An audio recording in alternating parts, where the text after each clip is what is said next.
Amigo Arturo Torres, ¿cómo estás? Muy bien, gracias a Dios, amigo. Aquí Qué, andamos. qué gusto tenerte. Muchísimas gracias. Cuéntanos un poco acerca de ti, de dónde eres, tu edad, a qué te dedicas. Pues bueno, como ya lo dijiste, mi nombre es Arturo Torres Guzmán. Tengo 31 años. Soy de Pachuca, Hidalgo. Y actualmente me trabajo en el IMSS. Bien, la idea de haberte invitado fue para hablar acerca de tu vida cuando estuviste trabajando de camillero. Okay. Eh, Cuéntanos un poco cómo es la experiencia de esto. ¿Qué es lo más sorprendente? Quisiera empezar con esto. Ay, son tantas cosas que para mí fueron nuevas y a la misma vez sorprendentes e inolvidables. Ok, Obviamente mi carrera, o sea, lo que yo estudié y a lo que me he dedicado no tiene nada que ver con la salud, ¿no? O sea, sangre las he visto por mis compas que se accidentan o yo que me he accidentado un chingo de veces, pero hasta ahí, ¿no? El lidiar ya con enfermos y pacientes fue algo completamente nuevo para mí. Mi idea de entrar al IMSS era pues en un perfil administrativo, pero las circunstancias se dieron cuando fue la época del COVID a que yo entrara como camillero. ok. Esto es importante porque realmente tu etapa como camillero fue en la temporada de COVID, ¿no? Así es, desde que empezó la pandemia nosotros nos contrataron un poquito, bueno, cuando se empezó el rumor, Sí. en otros lugares empezaron las contrataciones. Y ya que yo estuve dentro fue cuando empezó la masacre aquí en Ya. México. Ya. Algo que es impactante, la otra vez hablábamos de esto y justo fue la idea de haberte invitado desde un principio. Eh, Vamos a llegar a esta parte de la etapa de COVID, sin embargo, quisiera empezar un poco desde atrás, ¿no? Me interesa mucho el saber qué ha sido lo más impactante que has visto y que todavía te acuerdas, o sea, cuál fue la cosa más turbia que pudiste llegar a ver ahí. Sin duda fue la vez que había pasado ya el COVID y yo pensaba que había visto lo peor, honestamente. Pero me tocó una vez estar en quirófano, de mis primeras veces en quirófano, y nunca te esperas de que... O sea, lo imaginas porque lo escuchas, pero nunca te imaginas vivirlo, bueno, por lo menos en mi caso así fue. Entonces hubo un aborto de una chica que abortó en su casa, se le complicó y todo el rollo, Sí. y tuvo que llegar de urgencias al hospital. Entonces, obviamente los médicos tuvieron que intervenir. Cuando entra a quirófano, me mandan llamar porque era camillero y tenía que movilizar a la paciente que venía en un estado mal. O sea, no se podía ni enderezar, ni mover, ni nada. Todo a causa de el aborto. Del aborto. Sí. Entonces ya yo no tengo nada que hacer ahí más que cualquier indicación que me digan de que sube, la baja, la ponla de lado, lo que sea hacerlo, pero ya mientras está la cirugía no hago nada. Entonces me salgo y me mandan llamar. Y solamente cuando entro me dan un trapo azul, que son los trapos, bueno, no tanto trapos, pero tienen un nombre específico quirúrgicos de ahí del IMSS, y me ponen arriba una piernita, o sea, así, güey. Ay, no mames, o sea, fue esa parte y te lo ponen en cachitos, ¿no? Todos llenos de sangre, moraditos, así como, unos como blancos, o sea, como raro, no sé cómo... Es el recuerdo que yo tengo de solamente una vista que yo le di porque de ahí no quise volver a voltear. Claro. Pero al final siempre se te viene a la mente, ¿no? O sea, es algo tan fuerte que es Sí. complicado. ¿Has tomado terapia a partir de esto, de esta etapa como camillo, o alguna vez la tomaste? No. Porque sí, supongo que sí ves muchas cosas turbias, pero Sí, al final te daña pero psicológicamente de algún modo. ¿Has sentido que te daña de algún modo? en su momento, creo que los hombres somos un poquito más básicos en todo ese rollo. Sí. Creo que nosotros aprendemos así como tocando fondo, ¿no? O por algo muy fuerte que vivimos entendemos muchas cosas. Y así es como evolucionamos, por así decirlo. Digo, no digo que no nos hace falta terapia, pero por lo menos así me funciona en esos tiempos para tratar de quitar eso que tanto traes a la mente seguido. Sí. Bueno, otra de las preguntas que me interesa saber es, ¿cuál es el paciente que más lata te da? O sea, ahí entiendo que hay desde alcohólicos, drogados, o de plano la gente que no dice absolutamente nada. ¿Qué te ha tocado? O sea, ¿cuál es el más difícil?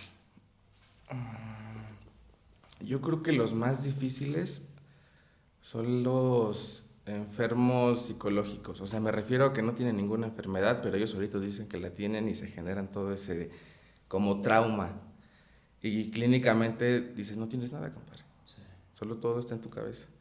Pero ellos son los que más lata dan. O sea, son ¿A los causa que... de qué? ¿De drogas? No. O sea, muchos entran por eso, Sí. otros muchos porque alcoholismo, otros porque tuvieron una pérdida muy fuerte en su vida o por mil cosas. Pero es gente muy arraigada perdón, como a lo mental. O sea, le dices, va a pasar esto y todo el día va a estar preocupado con qué va a pasar, ¿no? Entonces eso perjudica porque siempre están de que me siento mal, no pasa ni un minuto y ahora me duele esto. Y pone sus alarmas, o sea, pone a todos a gritar, todos bien tensos, los enfermeros, enfermeras corriendo, los médicos así como de otra. Y nosotros así como, ya, tranquilo, tranquilo, y es gente que te echa madrazos, o sea, que te mete un golpe, que te pellizca, que te muerde, o sea, entran en un estado, no sé cómo se le llame, muy fuera de lo normal, o sea, no sé cómo llamarlo, Sí. pero Se van a otro mundo. sí, es algo irreconocible. Oye, ¿se te ha muerto alguien en el transcurso de que lo recoges hacia el hospital? Ay, sí. ¿Se te ha muerto? Sí, en época de COVID fue la época más fuerte, donde más muertos cargamos, o cargué. Una prox. No tengo idea. O sea, para mí fue eterno. O sea, no se acababan los días de estar con la pandemia y que ya acabó una etapa y está bajando el COVID y de repente llegó una nueva cepa, ¿no? Sí. Entonces dices, oye, noches. Y más, y más, y más, y más. Y es que ya están las vacunas y que vacunan a todos y que ya va a reducir esto. Más, más. O sea, dices, hubo momentos, o sea, literalmente, donde el área del mortuorio estaba llena, pero no llena normalmente, porque te caben 2, 3 camillas. Bueno, ahí donde estábamos en Tulancingo cabían 2 camillas, o 3 muy justas, yo creo. Sí. Pero en esos momentos sacan camillas, o ya no hay camillas ahí, y pones a cada paciente o cada difunto apilado, pum, y ya no caben, y otra vez, y arriba, y arriba, y arriba. Las funerarias no se daban abasto, compadre, o sea... Es otro Y, tema. y lo peor de todo esto fue que esa pandemia la sufrimos de más, yo creo, por la ignorancia del mexicano, o que somos muy incrédulos. Sí. Todos pensaban que era una mentira del gobierno, que nos están manipulando, que no sé qué, y nadie se cuidaba, todos hacían lo que querían, y de repente, un enfermito, y no salía y para abajo. Entonces, te lo juro que era un mundo de gente, y pues, no sé, igual fue una etapa muy, muy diferente en mi vida que cambió mucho.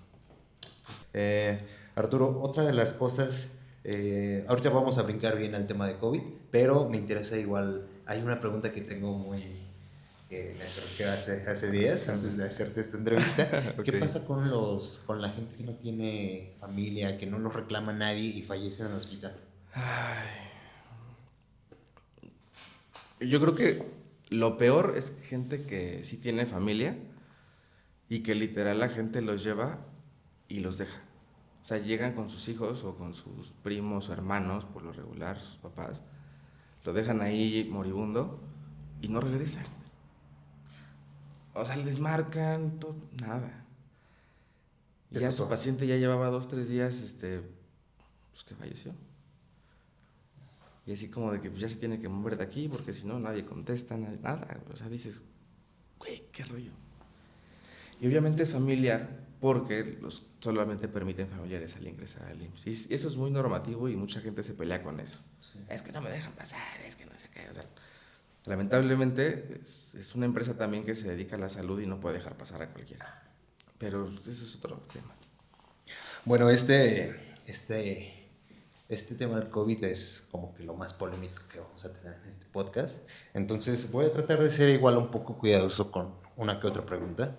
Sin embargo, me gustaría que desde tu experiencia en esa área que tuviste la oportunidad de trabajar nos pudieras compartir con lo más neto, lo más genuino que pudieras, sin afectar a terceras personas, ¿no?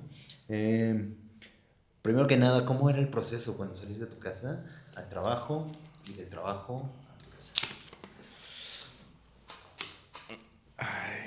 Cuando yo entré al IMSS, entré en Tulancingo, creo que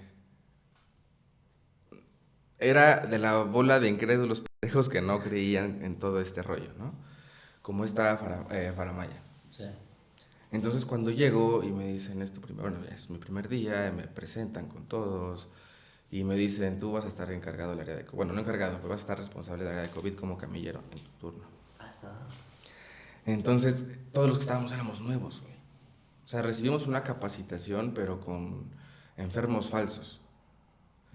No es lo mismo, o sea, no tiene nada que ver. Obviamente sí te enseño, a mí por lo menos nuestro coach nos enseñó bastante bien todo, hizo que se me facilitara, pero al llevarlo a la práctica ya todo cambia. Me dicen, ¿vas a estar en el área COVID? Y ya, sí, sin bronca, ¿no? Yo pensé que iba a pasar normal, ¿no? Así con mi quirúrgico y listo. Y ya me dicen, este es un área restringida donde no se puede pasar sin equipo de protección y estar obviamente descontaminado. Y yo, ay, creo que sí va en serio esto. Antes de entrar ahí te empiezan a preparar y te dan instrucciones. Posteriormente ya te enseñan cómo ponerte el quirúrgico, más bien no el quirúrgico, el EPP.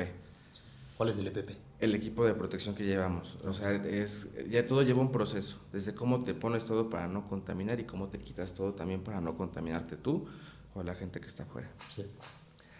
Entonces ya empiezan primero con las prácticas de lavado de manos, después de cuándo se tiene que hacer, cómo se tiene que hacer. Igual es un proceso por tiempos. Cuando ya ves todo eso en la realidad, o sea, dices, ¿dónde chingados estoy? Sí. Y pues ya, pasa, ¿no? Pasa ese rollo y te dicen, a partir de aquí, ya fuiste, nada de teléfono, no puedes meter nada porque todo se te puede contaminar. Mi primer día, o sea, fue algo bien cagado, literal. Pues ya me meto con el equipo, el equipo de protección que usamos es doble guante, es un... ¿El guante normal, el de...? Sí, el de látex. De látex. Ajá, de látex. Sí. Te ponen bueno, abajo tienes un quirúrgico y sobre ese te ponen, no recuerdo cómo se llama esta pieza, es una como manta azul, no recuerdo su nombre, y ya los gogles, una cosa para la cabeza para que tu pelo no se contamine y todo ese rollo. Te ponen un triple abajo y luego el Cayenne. Entonces vas todo así como astronauta. Sí. Y ya entras a un área donde al principio era silencio, ¿no? Todos espantados de lo que estábamos viviendo, todos así como sacados de onda que si es en serio o no es en serio. Y yo recuerdo que cuando yo ingresé había uno solo de COVID. Todas las demás camas vacías, solamente uno de COVID. Y estaba intubado. Pero a ver, ahí, toda esta etapa fue en una de las clínicas del IMSS. No vamos a decir cuál, nada más en una de las clínicas de aquí de Pachuca. Así es. ¿Sí? Y esa historia fue mi primer día. Entonces, pues ya te sacas de onda, no entiendes las cosas. Ya después de una media hora, una hora, ya estás sudando porque es caliente todo lo que ocupas y el área está cerrada, no tiene ventilación porque es un área restringida. Entonces empiezas a sudar y de repente se te empañan los gogles y ya no ves nada, ¿no? Estás así como buscándole por dónde ver porque hay que movilizarlo. Y obviamente los pacientes que están intubados se mueven cada 2 horas, cambian de posturas.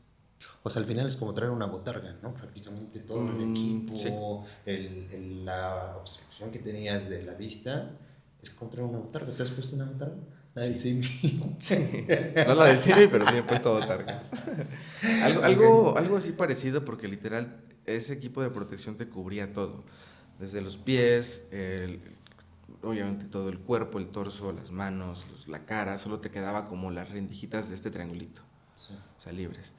Y al final cuando sales de esa área te bañan era cloro, olía mucho a cloro, bañado en cloro, con todo eso. Y de ahí es donde ya empieza el quitarte todo, no estratégicamente, sino por la normativa como lo dice, porque todo tiene una explicación, ¿no? Es para no contaminar lo demás.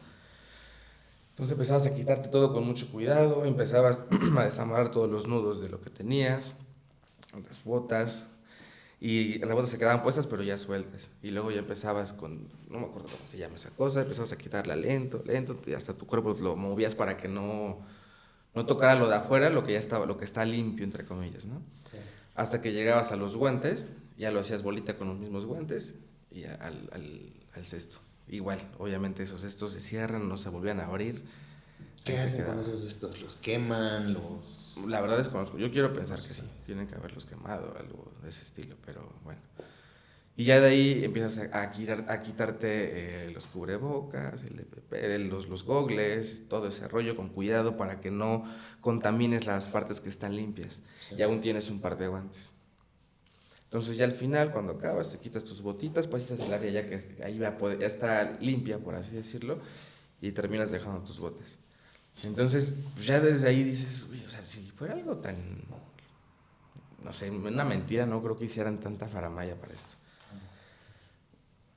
Llego a mi casa, bueno, no, se me olvidó hace rato comentarte que yo decía que una cagada porque en mi primer día un paciente me cagó. Un paciente. Ajá, haz de cuenta que estaba él entubado y como les dan líquidos, así líquido. Entonces me dice la enfermera, oye, vamos a limpiarlo, que le chingada. Y yo sí, era mi primer caca que iba a limpiar en mi vida, güey. O sea, que no fuera mía. Y yo, güey, no mames, güey, bueno, vale. Entonces le levanto las piernas y al levantarle las piernas hacen como esta posición y la apachurra su estómago y raja aquí la pinche chorrillo. Así, ¡puf! Madre. Y yo así de, no mames, cabrón. Y me quito, o sea, me dio asco y me quité de, no mames, ya me lleno de mierda, que le cagada. Y yo así, y la enfermera, pues como estaba ya a punto de limpiarle con sus manos abajo de toda la cajeta, güey. Arturo, levanta esto. Yo así, perdón, perdón. Entonces le vuelvo a levantar y otra vez, rájale. Y yo, la chingada. Por eso dije que fue cagado, literal, güey. O sea, en mi primera vez. Siempre hay una primera vez. Oye, ¿tenían algún descanso? Bueno, pero a ver, antes, ahorita vamos a esa pregunta del descanso. Realmente, o sea, platícame un poquito más a detalle cómo era, a ver, salías de tu casa, ¿con cuántas mudas? Porque eso me lo Ok. platicaste una vez, ¿no? Te llevas una muda para salir, otra para regresar, otra para... ¿Cómo está eso? Sí, eso lo empecé a hacer a partir de mi primer día. Cuando vi que, o sea, dije, ¿Te lo esto sí, recomendaron? ¿Fue sí, por sí, tu...? sí nos recomendaban, no tan extremo como yo, pero yo en ese tiempo vivía con mi mamá y mi abuelita. Ok. Entonces mi abuelita, como tenía una enfermedad pulmonar, eh, si le daba COVID, güey, era como ya, ¿no? Claro. Entonces de ahí me preocupé mucho. Entonces era de que salía de la casa y me iba con un cambio de ropa, viajaba en Tulancingo en moto, me llevaba el traje de la moto siempre, o la mayor parte del tiempo, y llegando al hospital, me quito mi equipo y lo dejo en la motito y todo el rollo, bueno, ahorita. Entro ahí y ahí te dan el quirúrgico. Quitamos nuestra ropa limpia, pero ahí se queda. Nos ponemos el quirúrgico y así estamos todo el tiempo. Saliendo de ahí, yo tenía un cambio de ropa. O sea, saliendo luego de que ya acababa mi tiempo de estar en COVID, que era la mitad del turno, a veces, porque muchas de las veces, como no había personal, nos dejaban toda la guardia. Y estar ahí sudando, o sea, sí también fue frustrante para nosotros. Aparte de que cuando llegó el punto donde estaba así de gente, así, o sea, todas las camas llenas, hasta metían camillas para meter más gente de ya no cabíamos, güey, o sea, éramos muchos, eran muchos. Muchos ya, los que no estaban tan mal, empezaban como a delirar de estar encerrados, sin comunicación, sin televisión, en una cama, haciendo del baño en un peto. Este, o sea, la gente también enloquece. Entonces, bueno, el punto de la ropa, salgo de ahí y me pongo una ropa normal, por así decirlo. Y ya me vuelvo a echar, yo llevaba mi desinfectante, todo me rociaba. Y salía del área no de COVID, sino como ya de nuestro descanso para el hospital en general. Y me quitaba esa ropa, me ponía con la que llegué y me ponía arriba de mi equipo. De regreso a Pachuca, antes de entrar a la casa me quitaba todo, lo metía en una bolsa y después de la bolsa me quitaba mi ropa y ahí luego me metía a bañar. ¿Esa ropa como la lavaban en casa? ¿La lavabas por fuera? La ropa que tenía el ¿Cuáles eran COVID los siempre cuidados? la dejaba en bolsa y sí la llevaba a lavar. Ok. O sea, es así. Esa ropa nunca estuvo en contacto directo, por así decirlo, en el COVID, pero sí influyó. O sea, a mí me daba miedo, o sea, de decir, con que un pinche virus se me pegue, o sea, no sabía cómo funcionaba, apenas estaba como todo el rollo y no sabes ni qué puede pasar, ¿no? Ni cómo se puede contagiar, o sea, sí te explican, pero es nuevo, o sea, no puedes confiar en lo que te dicen, ¿no? Entonces yo estaba muy cuadrado en eso. Ahora, en el tema de los descansos, eh, Era una jornada de más o menos cuánto tiempo, cada cuánto les daban descansos, si tenían o no tenían descansos. Y otra de las preguntas, pues, ¿qué es lo más frustrante de estar ahí dentro tanto tiempo trabajando? Pues, mira, descanso sí teníamos, porque nos repartíamos la guardia. Yo estaba en la noche, nos repartíamos la guardia si había dos camilleros, mitad y mitad de la jornada. Entonces, el que entra, y nos rolábamos, ¿no? Esta semana entras tú primero y la otra semana entro yo, ¿no? Y así nos íbamos. Pero sí había veces que se cruzaban los descansos y nos tocaba nada más a uno, al principio. Entonces tú decías, no chingues, toda la jornada, ni modo. Y te lo juro que sales ¿La jornada cuánto tiempo era? hinchado, 2 horas. 12. Aprox. Es de 8:30 a 8:10. Obviamente el tiempo que estás adentro sí es menos, ponte 1 hora menos en lo que entras, recibes y te metías, y lo mismo al final, en lo que sales, te limpias y sales. Pero sí había épocas así fuertes. Cuando el COVID subió, que te digo que estaba todo lleno, no nos dábamos abasto, compadre. Sí. O sea, la neta, yo de ahí respeté mucho a las enfermeras, las compañeras que yo tuve en su tiempo, en ese tiempo, unas enfermeras dedicadas, o sea, increíbles, muy buenas y aparte entregadas a su trabajo, güey. Cuidaban a los pacientes, o sea, literal, estando adentro los cuidaban. Les hablaban bonito, les contaban chistes, llegaban enfermeras, les ponían música para que por lo menos tuvieran algo, porque ya hubo un momento donde como que le empieza a perder un poquito, uno como, bueno, parte del IMSS, le pierde un poquito el miedo. Y comprábamos esas, unos metían su teléfono con una bolsa, ¿no? Y ahí medio le movía porque por el touch medio fallaba. Sí.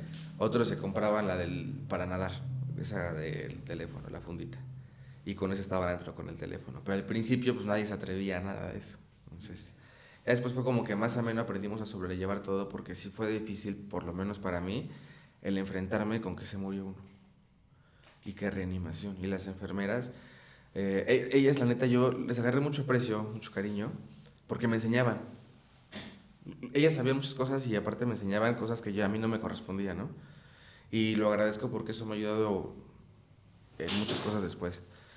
Pero sí fue una época de mucho aprendizaje, también de mucho dolor, mucha entrega, mucho todo, güey. O sea, para mí por lo menos, o sea, a lo mejor la gente que estudió algo parecido, algo que tenga que ver con medicina, con pacientes o con lo que sea, sabrá lidiar a la primera, ¿no? Claro. Para ti era todo nuevo. Sí, cabrón. O sea, yo nada más números, finanzas, administraciones de acá, o en ese tiempo que también yo bailaba, o sea...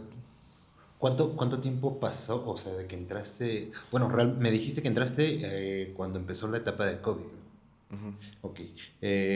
¿Cuánto tiempo estuviste trabajando en eso? O sea, en la etapa que fue el COVID. Yo creo que me eché 2 años, más o menos estando en COVID. Al año, sí, porque estuve año y medio en Tulancingo, después me mandaron a Pachuca, y en Pachuca me eché otro año, pero la mitad de ese año fue en COVID. Okay. Ya después seguía el COVID, pero ya estaba más tranquilo, y ya nos rolábamos, así como de ahora te toca a ti, y en la 1 ya éramos varios camilleros en la noche. Pero sí... Se me fue el pedo, güey. Te preguntaba que cuánto tiempo habías estado trabajando. Me dijiste que como 2 años y medio. Ah, sí, en la era de COVID, sí. Entonces ese fue el tiempo que después de COVID, ¿seguiste trabajando de camillero o ya paraste? Sí, seguí 2 años y medio y me dieron la base. Okay. Es lo que yo estaba esperando para poder yo moverme dentro del IMSS. O es lo que yo creía, porque igual ya sabes que teníamos el barcito, o sea, cositas que hacíamos por afuera que el tiempo en el IMSS para mí no era como de priorizarlo. O sea, trabajaba bien, estábamos bien, pero hasta ahí. No tenía mucha demanda de tiempo y para mí estaba bien porque por fuera me gustaba hacer más cosas. ¿En temas de horarios de comida? Pues comíamos antes, yo siempre comía antes de llegar, o sea, en mi casa y hasta que regresaba al principio. Okay. Y ya después pues, te vas acomodando a los horarios que tienen las compañeras, de que ya saben que a otra hora se pide la cena, que el desayuno, o bien ir a cenar al comedor a las 12, 12:30 de la noche y desayunar a las 7:30. ¿Tuviste alguna experiencia con algún paciente y con sus familiares? Si bien era cierto que no podías meter absolutamente nada, ni siquiera podías ver a tu familiar al paciente, vaya, que estaba con la infección. ¿Llegaste, o te llegaron a pedir que por favor, o hasta incluso rogar, metieras algo, le dieras algo al paciente? Sí. Mira, te voy a dar un ejemplo de la época de COVID. Muchos adentro, son áreas restringidas donde no hay acceso para nada. No hay ventilación, como te digo. O sea, todo está así. Te están así agarrando el virus así por todos lados, ¿no? Entonces, salías de tu, o sea, de tu tiempo adentro, y ya te das como tu break afuera, ¿no? Así como tu relax, te estirabas, te sacabas la cara, te metías a bañar, salías todo hinchado por antes estar tanto tiempo con los gogles, con el cubrebocas, que aparte te los ponías bien apretados para que no entrara nada. Entonces en ese lapso siempre estaban afuera familiares. Hubo muchos comentarios en esos tiempos de que familiares agredían a las personas del IMSS por querer meterse, porque decían que los estábamos matando, güey, por un chingo de cosas. Y la neta es de que mucha gente me decía, joven, por favor, ayúdame a entregarle esto a mi familiar. Y me entregaban cartitas, güey. Cartitas, así un chingo de cartitas, la mayoría. Otros se ponían muy altaneros, agresivos, pero a mí me conmovió mucho la gente que entregaba cartitas. Claro. Y ya entraban, y a veces entraban y ya estaba muerto, güey. O sea, dices, puta madre. ¿Te tocó dar Sí, noticias? güey, sí. O salías y te preguntaban, ¿cómo está mi familiar? O sea, de toda la bola que está ahí preguntando, queriendo saber, porque literal quieren saber, güey, o sea, ¿qué está pasando? Y la explicación que se les da, para ellos no basta. O sea, es como, pues, están aquí, o sea, están mal. No, quiero pasar a verlo, que no sé qué. Aquí la están matando, gente afuera, queriendo brincarse, queriendo romper las rejas de seguridad, agrediendo a los policías, agrediendo a enfermeros, o sea, gente así. Y otra gente, por otro lado, muy amable, muy sensata, o no sensata, sino muy humana. Y lo que pasaba cuando entregaban cartitas, cuando se podía entregar y el paciente podía leerlas, era como... Todos tenemos algo que contar. El confesionario público es para todas aquellas personas que quieren compartir historias reales, confesiones y momentos que cambian vidas. Si te interesan las conversaciones honestas y sin filtros, quédate. Esto continúa. Amigo, nos quedamos en la pregunta. Me contabas de que les daban cartas y era algo complicado sentimentalmente. ¿Cómo era esta experiencia? Pues, bueno, como te decía, el estar en esa temporada del COVID, güey, o sea, te mueve todo porque es todo como incierto, ¿no? Y al momento de que un familiar te da una carta para su familiar que está en el área de COVID, pues tú dices las primeras veces, sí, se lo doy sin bronca. Pero no tomas en cuenta que esa gente ya lleva muchos días ahí. Y muchos de ellos están ya agonizando, muchos están intubados. Y los que están bien pero tienen la enfermedad, pues se vuelven así como raros, güey, es la locura, ¿no? Entonces, el ver de una persona que estaba ya dejándose caer, el leer la carta de sus hijos, de su mamá, de su esposa, no sé, pues obviamente les da ánimos, güey. Tanto hombres como mujeres les da ánimos y los ves sonriendo de nuevo, después de que ya no ves sonrisas, güey. Entonces los ves sonreír de nuevo y la neta, pues, sí te llega, o sea, sí te mueve también a ti. Sí, me imagino que ha de ser muy complicado. Llegaste, bueno, más bien no tú, sino las personas, los familiares de los pacientes. ¿Qué fue lo más inhumano, o sea, literal, que hayas visto de que hayan hecho por la saturación que había en el hospital? Yo creo que... O sea, peleas, se llegaron a pelear, o qué fue lo más inhumano que dijiste, es que esto ya no puede estar pasando. Te voy a poner un ejemplo. Había gente que adentro se volvía loca por tanto tiempo encerrada. Pero seguían haciéndole los exámenes y seguían con COVID y con síntomas y de repente se alteraban y a los minutos ya no podían respirar. Pero de repente entraban como en una psicosis bien extraña, donde se alocaban, le pegaban a todo el mundo, agarraban lo que tenían para pegarnos. De repente, pues, cuando no había hombres y estaban las enfermeras, los güeyes las quitaban, o sea, aventadas, rompían las ventanas para querer meterse. Perdón, para poder salirse. O sea, ellos pensaban que los teníamos ahí como prisioneros. Pero no, o sea, sí era una enfermedad en la que vimos, bueno, por lo menos yo vi muchísimos muertos. Sí, me imagino. ¿Llegaste a tener alguna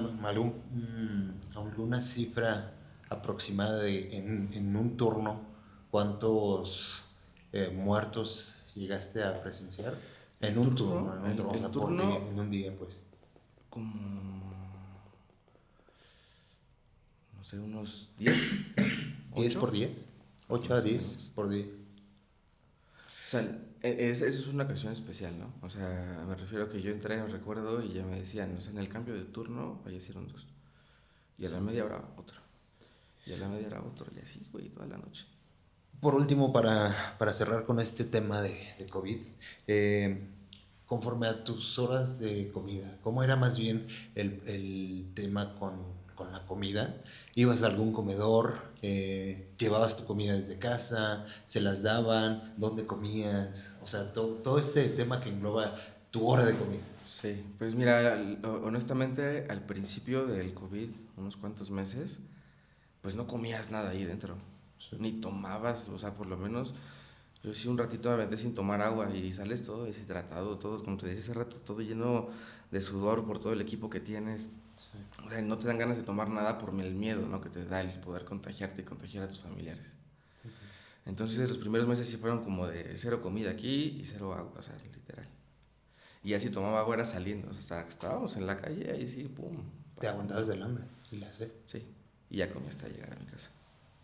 Decías que las personas, los familiares más bien, era un tema en que te daban cartas, que te decían, ¿no? Te pedían el favor de, dile esto a mi familiar, que luego tú ya era lo malo de darle la noticia que ya había fallecido. A nosotros como tal, como camilleros, no nos corresponde Claro. dar ese tipo de noticias, pero sí hubo muchísimas veces que tuvimos que darlas, o sea, porque Ya era mucho. eran familiares con los que agarras confianza que están afuera, que, oye, dile a mi Esa era familiar, mi pregunta. ¿cómo está? Dime cómo está, y le digo, yo lo veo así bien. ¿Creaste algún vínculo con Sí, alguna claro, familia? sí. Y Y hasta con hoy los en día mismos pacientes que estaban adentro. lo llevas a cabo, ese vínculo. No, o sea, conforme fuimos pasando todo, van saliendo, nosotros seguimos ahí dentro, conoces nuevos, se vuelven a ir. La intención, y creo que en esa época de COVID, cuando me tocó en Tulancingo, creo que, no sé, todas mis compañeros que estaban dentro y compañeros, daban todo. O sea, literal, todo, compadre. Sí. O sea, se hacían que los que estaban adentro trataran de pasarla bien. Y Ejemplo. nosotros como camilleros, que siempre estén limpios, que siempre, o sea, en ese tiempo cuando fue eso, era, no lo voy a dejar ahí sucio, güey. O sea, a pesar de que había muchos chamos, era uno tras otro. Acción humana. Y luego los que estaban entubados en una cierta área donde estaban todos con oxígenos, todo el tiempo escuchando el pi, pi, pi, pi, y de repente pi, pi, pi, pi, pi, pi, pi, pum. O sea, sí es algo así bien. Sí. Oye, después de todo lo que has visto y has vivido en esa etapa de camillero, ¿le tienes miedo a la muerte? ¿Por qué? Es un respeto, pero pues miedo no, porque sé que en algún momento va a pasar. Y es algo que siempre digo, es de que cuando te toca, compadre. Yo he pasado por varios accidentes, Sí. donde muchos yo diría, güey, ¿cómo salí de esta, compadre? Y gracias a Dios salgo con esguinces, o sea, con cosas muy leves, digo. Entonces, también ser motociclista, el ver la vida de otro panorama, te hace no tenerle miedo, sino a disfrutar tu momento. Cuando llegue te va a llegar, aunque no quieras. A ver, para dar contexto, tú eres un motociclista profesional. Se me hace profesional por el tipo de rally que ahorita vamos al último a mencionar eso, que en los que has participado. Para mí eso es algo ya profesional. Pero más allá de eso, tus accidentes todos han sido en moto Y uno en carro. y uno en carro. Ok. Llegando al tema de las motos, porque pues es por ahí donde nos conocimos. Bueno, ya nos conocíamos de antes, pero ahí creamos más vínculo como amigos. Yo me ha tocado vivir cada accidente contigo de ir, aunque sea al lugar donde fue, y tratar de apoyarte en algo a ti y tu familia, ¿no? Ahora, cuéntanos la historia del peor accidente que tuviste en moto que crees que haya marcado tu vida? O sea, y cómo lo viviste ahora tú siendo paciente, ¿no? Pues mira, cada historia tuvo una enseñanza y un significado completamente diferente. Y para mí el más fuerte fue este último que viví. No sé si estoy como listo para platicar esto en público, pero sí, este último accidente fue algo que sí cambió todo, todo, Bien. todo. No vamos a entrar en detalles si no estás listo, pero cuéntanos algún otro. Digo, ¿has tenido cuántos en moto? Cuatro. Tres, cuatro. Sí, cuatro. Uno más cabrón, así que ya has vivido. O sea, a lo que voy, más que nos digas una, es más que nos cuentes la historia de cómo es ahora estar del otro lado, ¿no? Cuéntanos la que quieras, pero cuéntanos una. Yo nunca he estado en el área de urgencias por algún accidente. Entonces, y yo creo que muchas personas tampoco han estado. Entonces, cuéntanos esa experiencia de ese lado. Pues para empezar es algo que no te esperas, que llega a pasar, ¿no? Creo que todos sabemos o pensamos que nunca nos va a pasar nada y de repente eso pasa. Entonces, honestamente, cuando sufres un accidente, como que tu mente o cabeza, no sé qué pase, que no recuerdas todo al 100. O sea, como, no sé si lo quiero omitir, no sé, pero si le rascas yo creo que sí puedes encontrar algo, pero antes de que mi elección ha sido como no profundizar mucho en eso. Okay. Pero el después y el estar del otro lado, como paciente, pues es que ya sabes, o sea, yo como trabajé varios años en el sector salud, ya sabes muchas cosas. Y sabes qué puedes hacer, qué no puedes hacer solito, ¿no? Entonces, pues ya es diferente. Yo agradezco mucho a los compañeros y compañeras del IMSS que la neta me tratan o me han tratado bastante, bastante bien y los aprecio mucho a todos.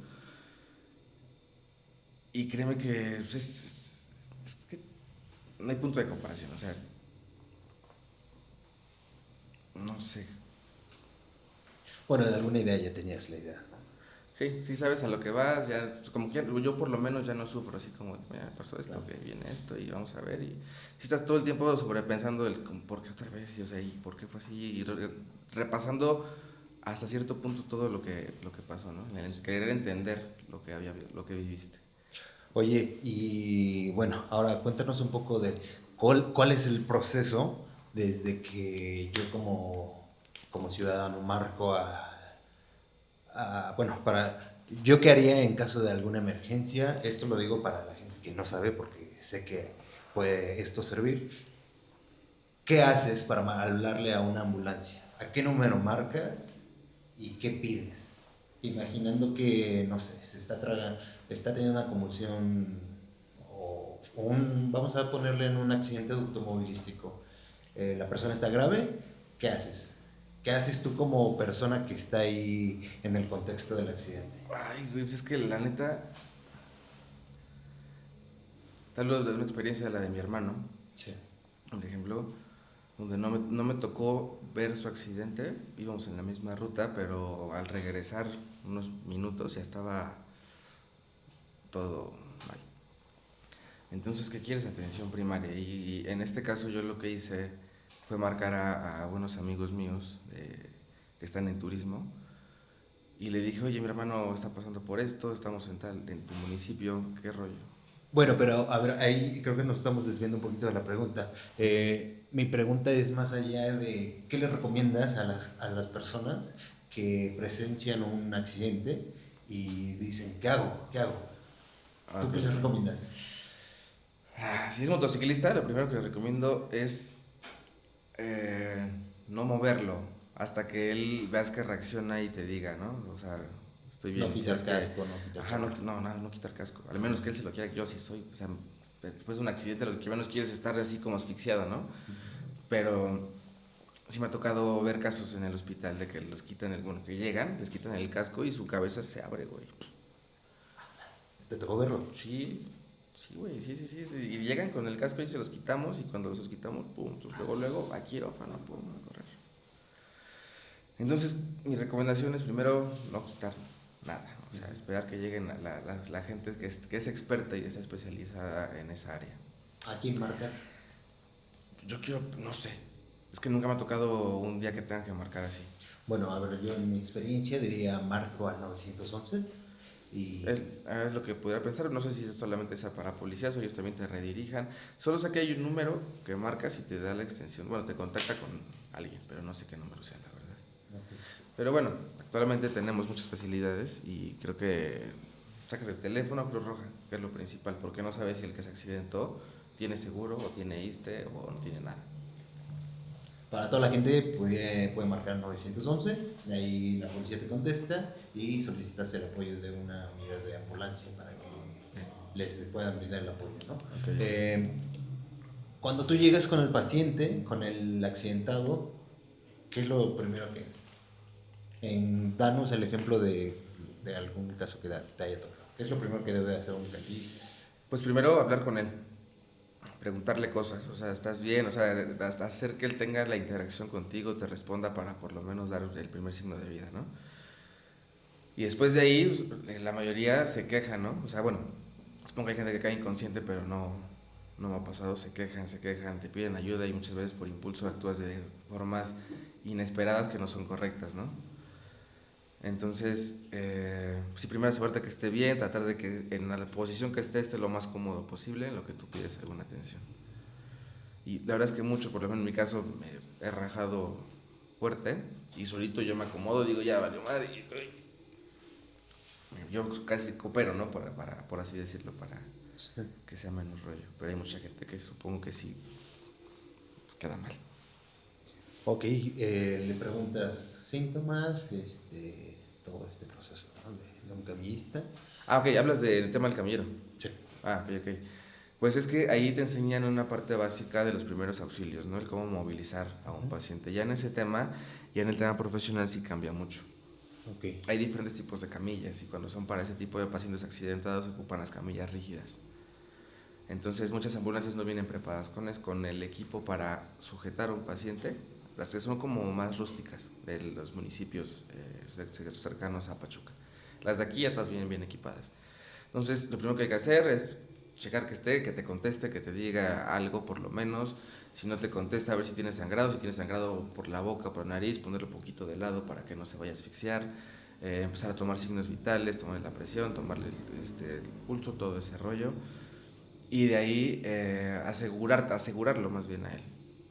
Se pide apoyo, si eres tú solo, se pide apoyo con una gente que esté alrededor, de que lo ayuden a subir.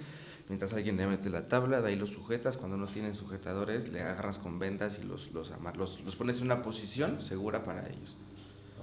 Y de ahí para la ambulancia, en el camino, ir tratando de interactuar con ellos para que no tengan o más bien para que estén centrados en lo que tienen que hacer.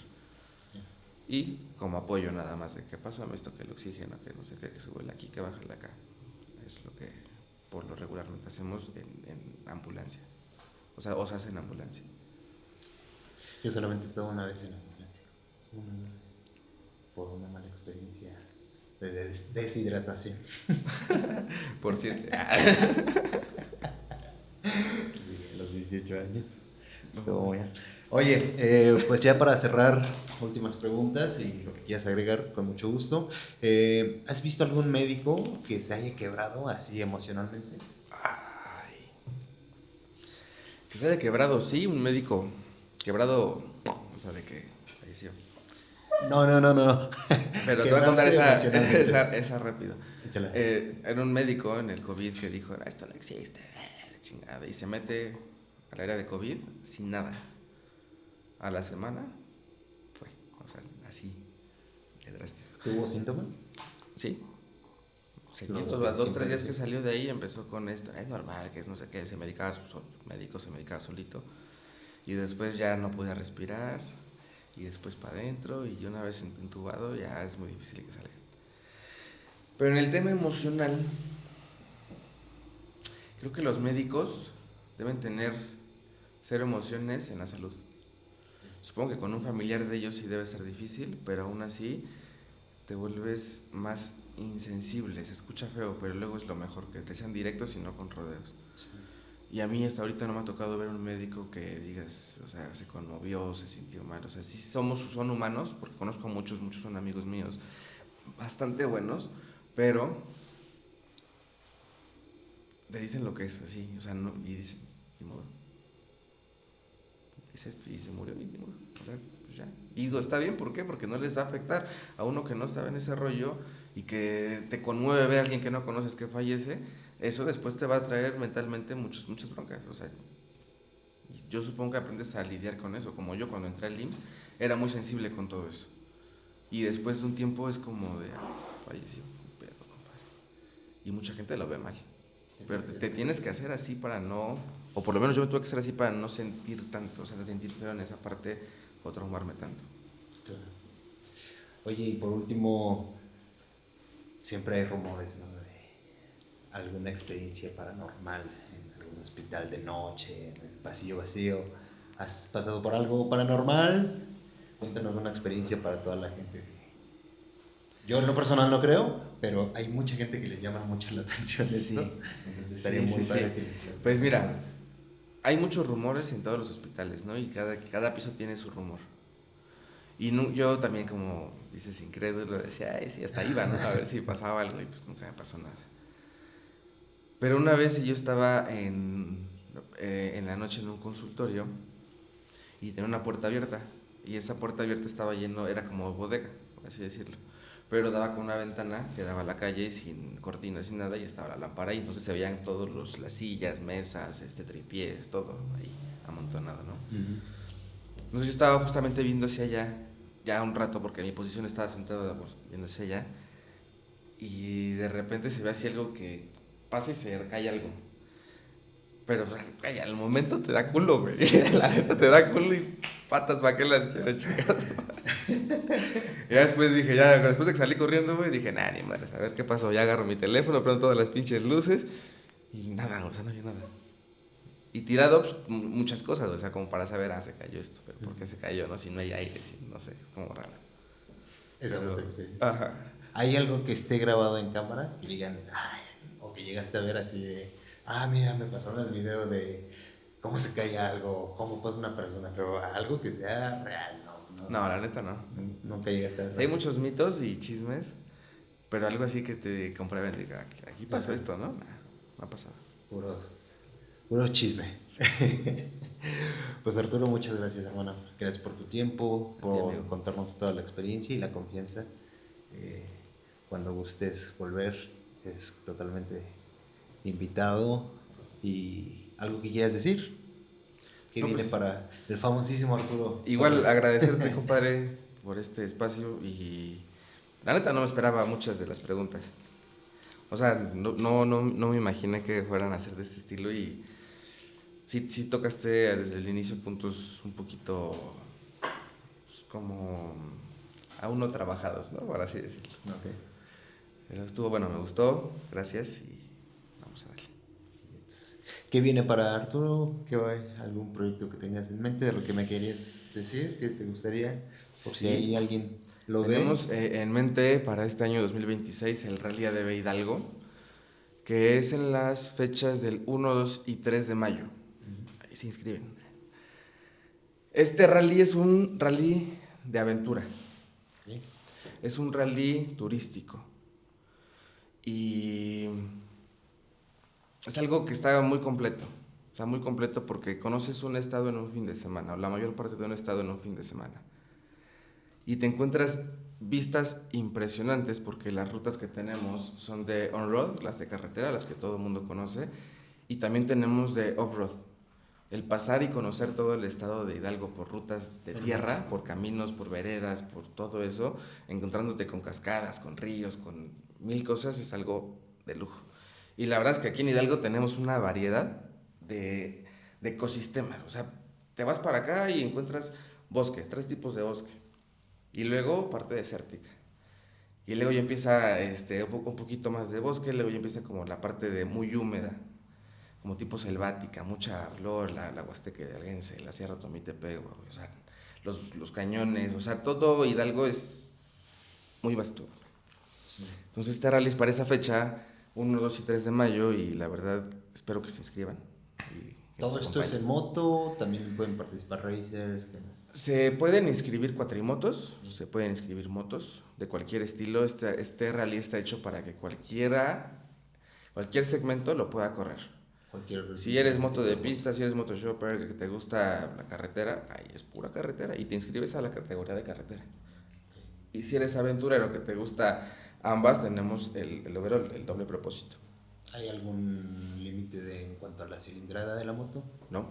Nada. Corre desde la más pequeña hasta la más grande. Literal. Pues, muy bien. ¿Algo más que quieras agregar? Creo que no, compadre. Todo bien. ¿Está bien? Bueno, pues, nuevamente muchas gracias y A ti, amigo.